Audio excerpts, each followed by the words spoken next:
원인과 결과, 이 관계를 이해하는 게 생각보다 훨씬 더 복잡한 문제거든요. 오늘 분석에서는 우리가 볼 수 없는 길, 바로 반사실이라는 개념을 통해서 이 문제를 한번 제대로 파헤쳐보겠습니다. 자, 한번 생각해 보세요. 오늘 아침에 내가 다른 커피를 마셨다면? 아니면 다른 길로 출근했다면 지금 제 하루가 달라졌을까요? 우리는 흔히, 그때 그거 해서 이렇게 됐지라고 쉽게 말하잖아요. 근데 사실 그 인과관계를 증명한다는 건 거의 불가능에 가깝습니다. 네, 바로 여기서 인과관계라는 아주 근본적인 질문이 시작되는 거죠. A가 B의 원인이다 라고 말하려면 도대체 우리가 뭘 알아야만 하는 걸까요? 자, 바로 이 지점에서 인과 추론의 아주 핵심적인, 어떻게 보면 역설 같은 게 등장하는데요. 진짜 중요한 건 실제로 일어난 일이 아니라는 거예요. 오히려 그 원인이 없었다면 일어났을 법한 일, 바로 그거랑 비교하는 게 핵심이거든요. 근데 문제는 뭐냐? 우리는 그 일어났을 법한 세상을 볼 수가 없다는 거죠. 그래서 우리는 두 가지 개념을 머릿속에서 딱 구분해야 합니다. 바로 실제 결과와 반사실적 결과. 그러니까 우리가 보는 세상, 그리고 다른 선택을 했다면 존재했을지도 모르는 세상. 이 두 가지 말이죠. 모든 사건에는요, 잠재적 결과라고 부르는 두 갈래 길이 있다고 생각하시면 돼요. 어떤 행동을 했을 때의 결과, 그리고 안 했을 때의 결과. 이 두 가지가 항상 잠재적으로 존재하는 겁니다. 여기서부터가 정말 흥미로운 부분인데요. 이 둘의 관계를 한번 보세요. 실제 결과는 우리가 데이터를 통해서 보는 거잖아요. 선택한 길의 끝이죠. 반면에 반사실적 결과는 우리가 영원히 볼 수 없는 선택하지 않은 길의 끝입니다.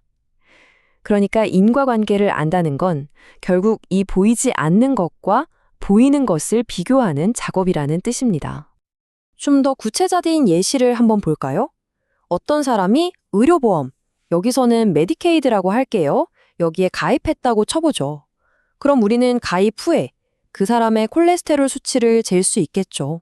이게 바로 우리가 보는 실제 결과입니다. 하지만 만약 이 사람이 가입을 안 했다면 콜레스테롤 수치가 어땠을까요? 이건 우리가 절대로 관찰할 수 없는 반사실적 결과가 되는 거죠. 근데 있잖아요. 이 반사실이라는 개념이 단순히 통계학이나 연구실에만 갇혀 있는 게 아니에요. 정말 놀랍게도 이게 역사와 소설, 그러니까 이야기의 세계로까지 쭉 뻗어나갑니다.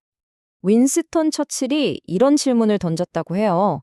만약 남북전쟁의 그 유명한 게티즈버그 전투에서 남부의 리 장군이 정말로 이겼다면 세상은 어떻게 됐을까? 와, 이거야말로 정말 거대한 스케일의 반사실적 사고 실험 아니겠어요?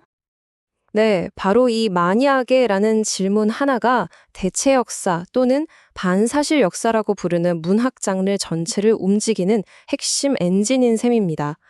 예를 들면 2차 세계대전에서 추축국이 이겼다면 같은 그런 상상들 말이에요. 자, 그럼 여기서 되게 재밌는 비교를 한번 해볼 수 있어요. 인과관계를 추론하려는 연구자와 대체 역사를 쓰는 소설가. 이 둘은 분야는 전혀 다르지만 사실은 똑같은 도전을 마주하고 있는 셈입니다. 이 표를 보시면 연구자랑 소설가 둘 다 만약 다른 일이 일어났다면 어땠을까 하는 이 반사실적인 결과를 만들어내야 한다는 공통점이 있어요. 똑같은 과제를 안고 있는 거죠. 하지만 목표가 완전히 달라요. 연구자는 데이터를 놔주고 가장 일어날 법한, 가장 가능성 높은 결과를 주장해야 하죠. 반면에 소설가는 독자들이 와, 재밌다 할 만한 그런 흥미로운 결과를 만들어내면 되는 겁니다. 하지만 결국 연구자든 소설가든 이 두 이야기꾼은 피할 수 없는 하나의 근본적인 한계에 부딪히게 됩니다. 이건 그들의 이야기가 가진 본질적인 특성 때문이에요. 그들이 만들어내는 이 반사실적 이야기에는요, 절대로 벗어날 수 없는 공통점이 하나 있거든요. 자, 제가 질문 하나 드릴게요.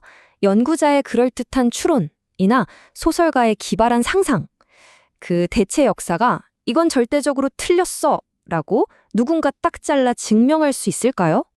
정답은 아니오입니다. 왜냐고요?